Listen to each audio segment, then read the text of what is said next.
Book 8. Now when morning, clad in her robe of saffron, had begun to suffuse light over the earth, Zeus called the gods in council on the topmost crest of serrated Olympus. Then he spoke, and all the other gods gave ear. "Hear me," said he, "gods and goddesses, that I may speak even as I am minded. Let none of you, neither goddess nor god, try to cross me, but obey me, every one of you, that I may bring this matter to an end. If I see anyone acting a part and helping either Trojans or Danaans, he shall be beaten inordinately ere he come back again to Olympus, or I will hurl him down into the dark Tartarus, far into the deepest pit under the earth, where the gates are iron and the floor bronze, as far beneath Hades as heaven is high above the earth, that you may learn how much the mightiest I am among you. Try me and find out for yourselves. Hang me a golden chain from heaven and lay hold of it, all of you, gods and goddesses together. Tug as you will not drag Zeus, the supreme counselor, from heaven to earth. But were I to pull at it myself, I should draw you up with earth and sea into the bargain. Then would I bind the chain about some pinnacle of Olympus, and leave you all dangling in the mid-firmament. So far am I above all either of gods or of men." They were frightened, and all of them held their peace, for he had spoken masterfully. But at last Athene answered, "Father, son of Cronus, king of kings, we all know that your might is not to be gainsaid, but we are also sorry for the Danaan warriors who are perishing and coming to a bad end. We will, however, since you so bid us, refrain from actual fighting, but we will make serviceable suggestions to the Argives, that they may not all of them perish at your displeasure." Zeus smiled at her and answered, "Take heart, my child, Trito-born.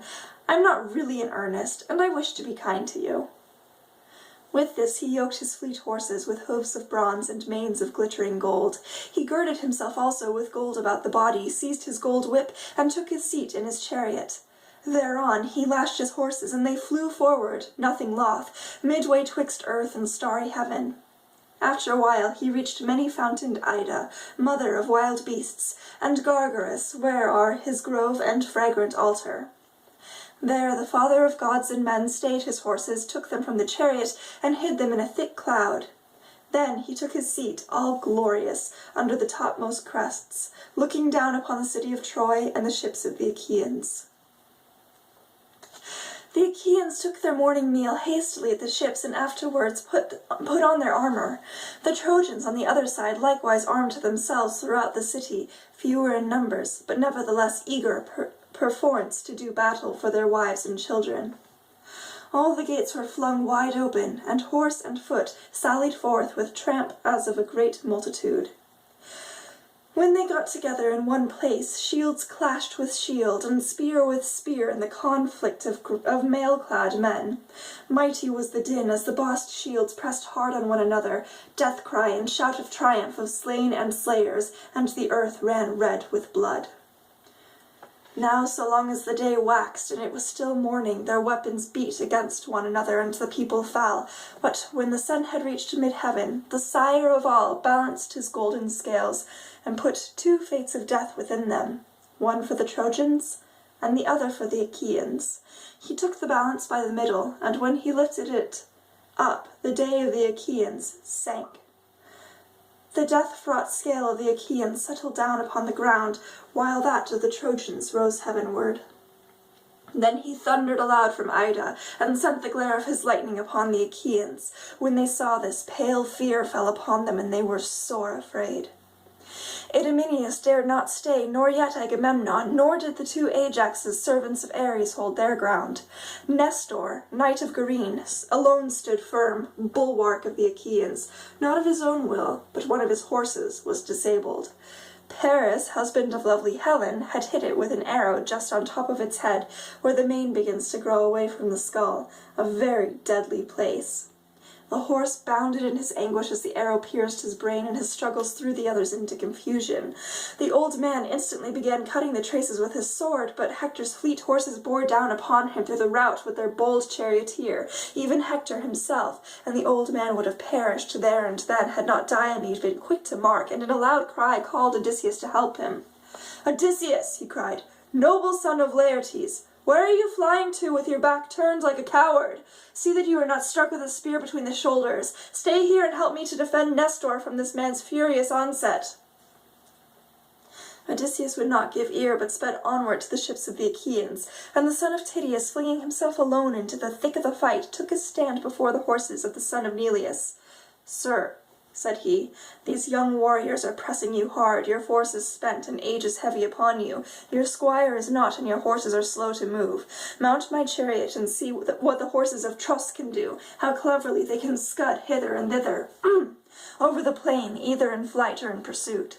I took them from the hero Aeneas. Let our squires attend to your own steeds, but let us drive mine straight at the Trojans, that Hector may learn how furiously I too can wield my spear." Nestor, knight of Gerene, hearkened to his word.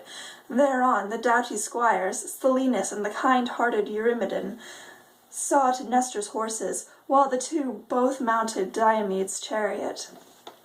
Nestor took the reins in his hands and lashed the horses on. They were soon close up with Hector, and the son of Tydeus aimed a spear at him as he was charging full speed toward them.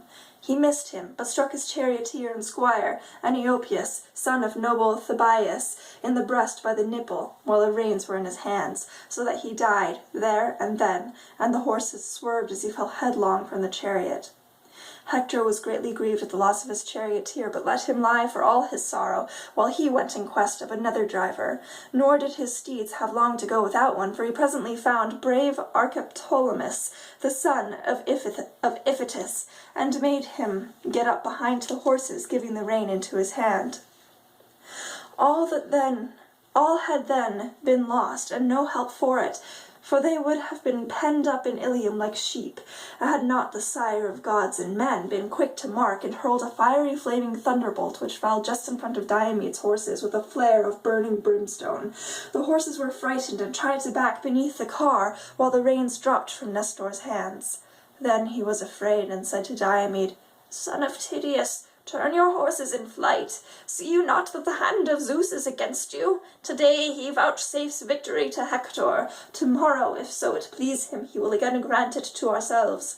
No man, however brave, may thwart the purpose of Zeus, for he is far stronger than any."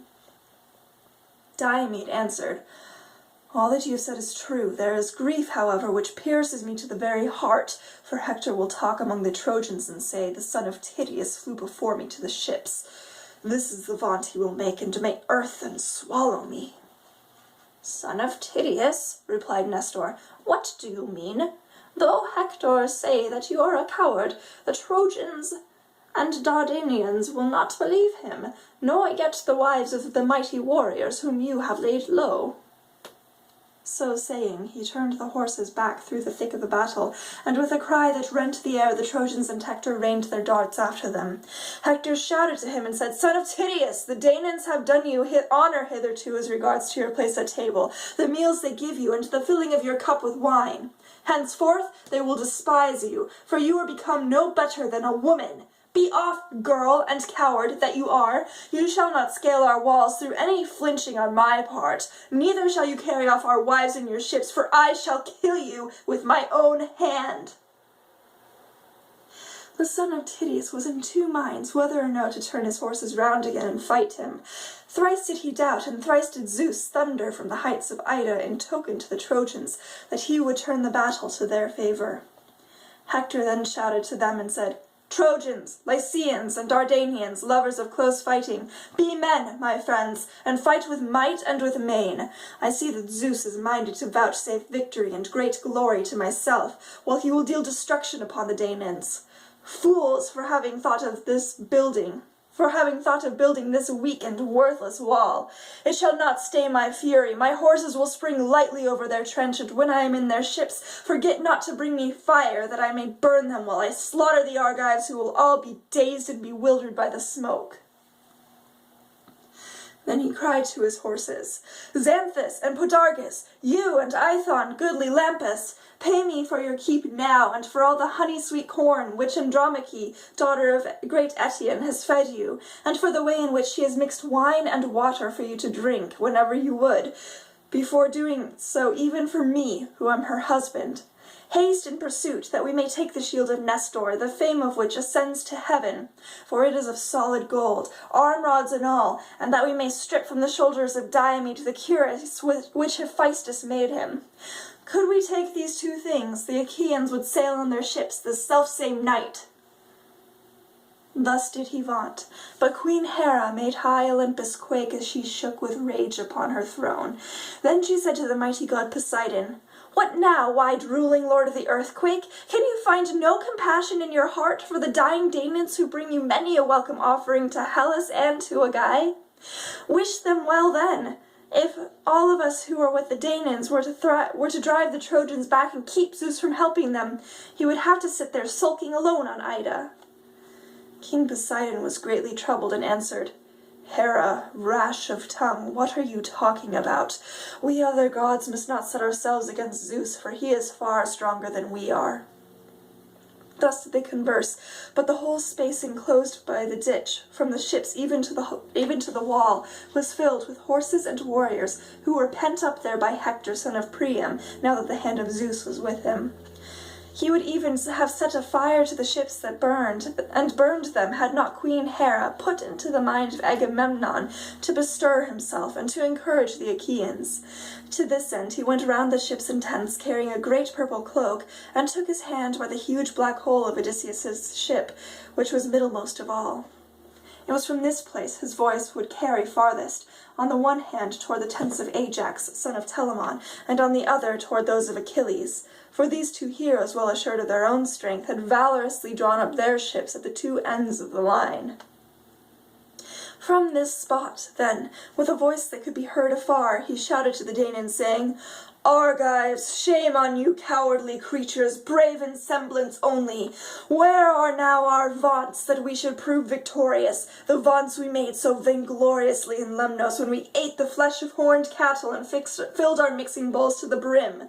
You vowed that you would each of you stand against 100 or 200 men, and now you prove no match even for one, for Hector, who will be ere long setting our ships in a blaze. Father Zeus, did you ever so ruin a great king and rob him so utterly of his greatness? Yet when to my sorrow I was come hither, I never let my ship pass your altars without offering the fat and thigh bones of heifers upon every one of them, so eager was I to sack the city of Troy.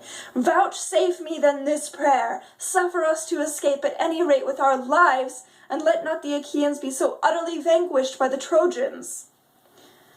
Thus did he pray, and Father Zeus, pitying his tears, vouchsafed him that his people should live, not die. Forthwith he sent them an eagle, most unfailingly portentous of all birds, with a young fawn in its talons. The eagle dropped the fawn by the altar on which the Achaeans sacrificed to Zeus, the lord of omens. When, therefore, the people saw that the bird had come from Zeus, they sprang more fiercely upon the Trojans, and fought more boldly. There was no man of all the many Danaans who could then boast that he had driven his horses over the trench and gone forth to fight sooner than the son of Tydeus. Long before anyone else could do so, he slew an armed warrior of the Trojans, Agelaus, son of Prodmon. He had turned his horses in flight, but the spears struck him in the back and made way between his shoulders and went right through his chest, and his armor rang rattling round him as he fell forward from his chariot. After him came Agamemnon and Menelaus, son of Atreus, two Ajaxes clothed in valor as with garments, Idomeneus and his companion in armor, Meriones, peer of murderous Ares, and Eurypylus, the brave son of Euaemon. Ninth came Teucer with his bow, and took his place under cover of the shield of Ajax, son of Telamon. When Ajax lifted his shield, Teucer would peer round, and when he had hit anyone in the throng, the man would fall dead. Then Teucer would hie back to Ajax as a child to its mother, and again duck down under his shield. When one of the which of the Trojans did brave Teucer kill first? Orsilochus, and then Ormenus and Orsilochus, and then Ormenus and Ophelestes, Dator, Chromius, and godlike Lycophontes, Amphion, son of Polymen, and Melanippus, All these in turn did he lay low upon the earth, and King Agamemnon was glad when he saw him making havoc of the Trojans with his mighty bow. He went up to him and said, "Teucer, man after my own heart, son of Telamon, captain among the host, shoot on and be at once the saving of the Danaans and the glory of your father Telamon, who brought you up and took care of you in his own house when you were a child, bastard though you were. Cover him with glory, though he is far off. I will promise and I will assuredly perform. If aegis-bearing Zeus and Athene grant me to sack the city of Ilium, you shall have the next best meed of honor after my own, a tripod or 2 horses with their chariot, or a woman who shall go up unto your bed." And Teucer answered, "Most noble lord of Atreus, you need not urge me. From the moment we began to drive them back to Ilium, I never have ceased to go so far as in me lies to look out for men whom I can shoot and kill. I have shot 8 barbed shafts, and all of them have been buried in the flesh of warlike youths. But this mad dog I cannot hit."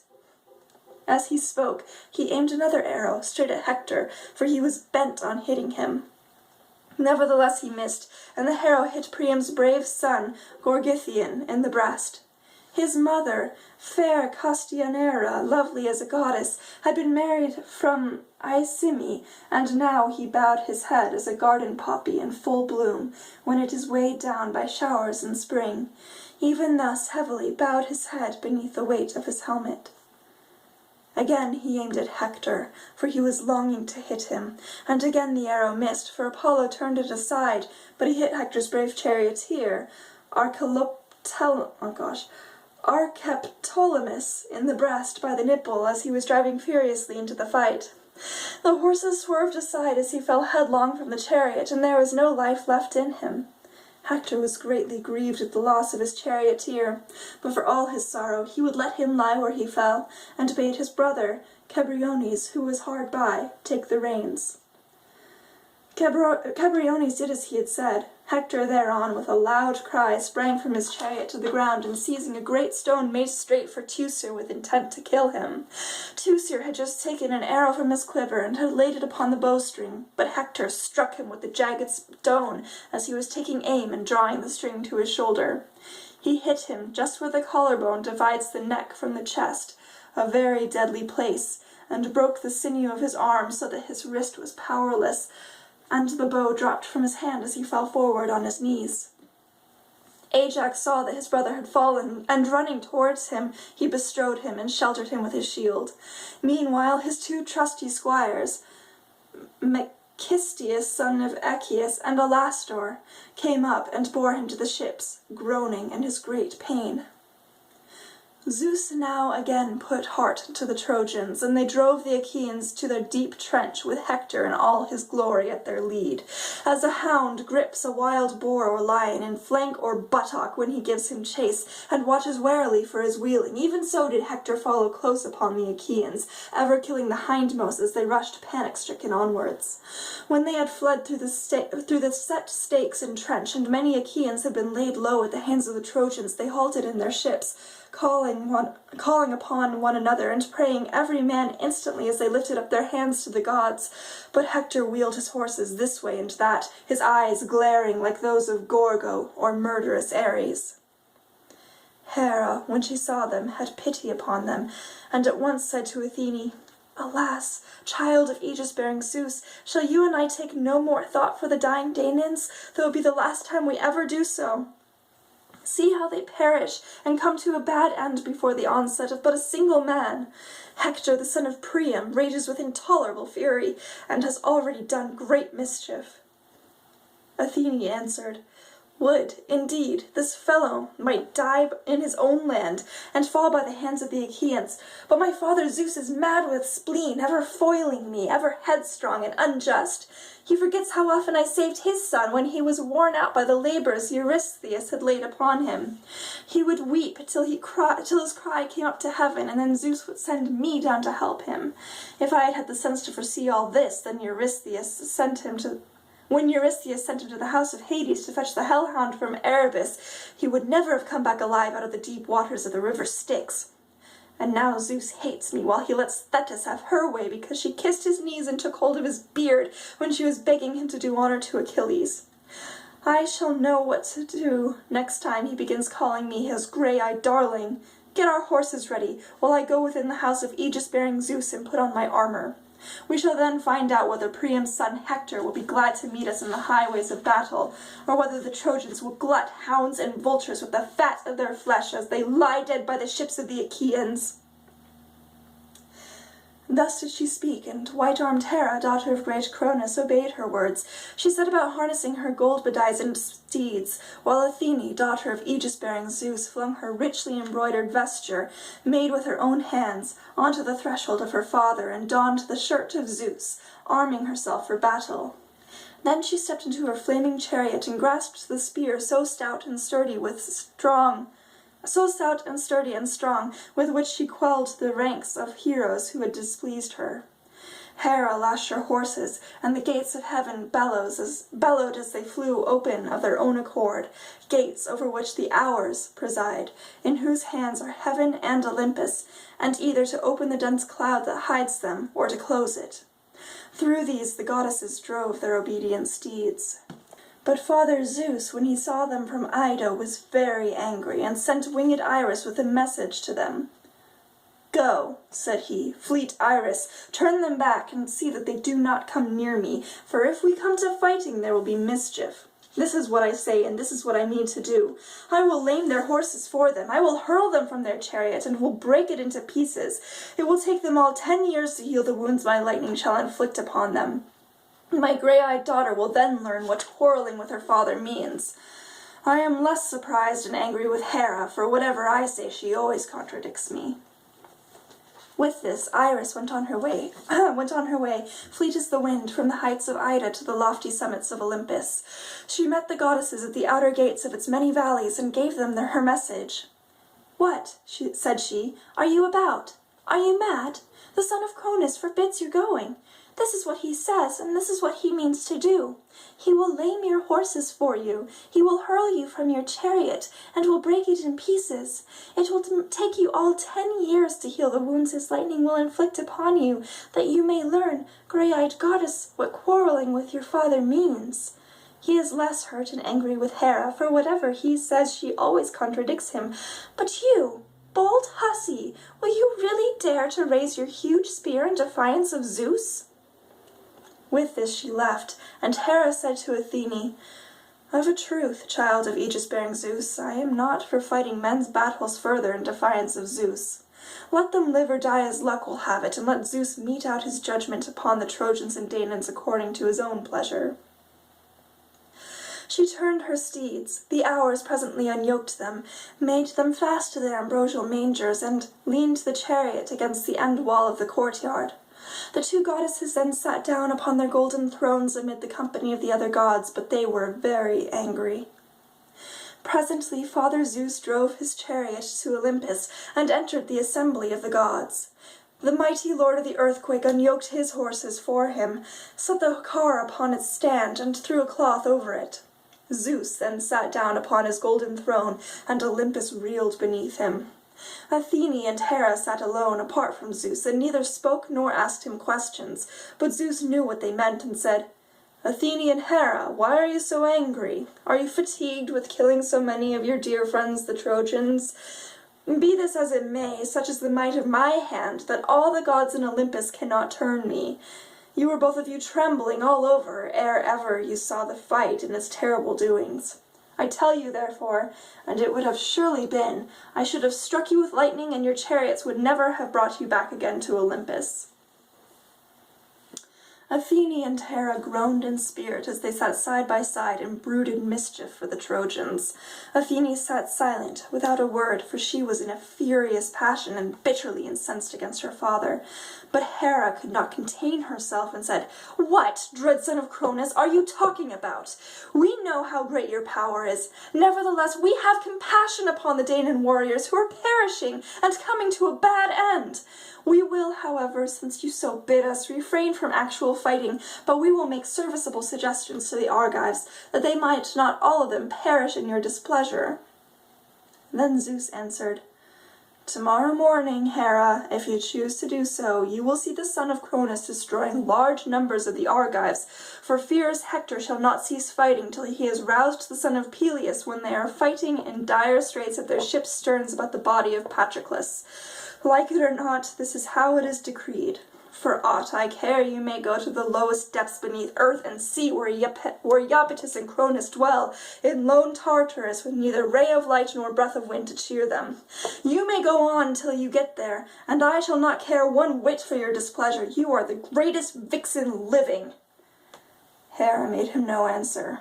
The sun's glorious orb now sank into Oceanus, and drew down night over the land. Sorry indeed were the Trojans when light failed them, but welcome, and thrice prayed for, did darkness fall upon the Achaeans.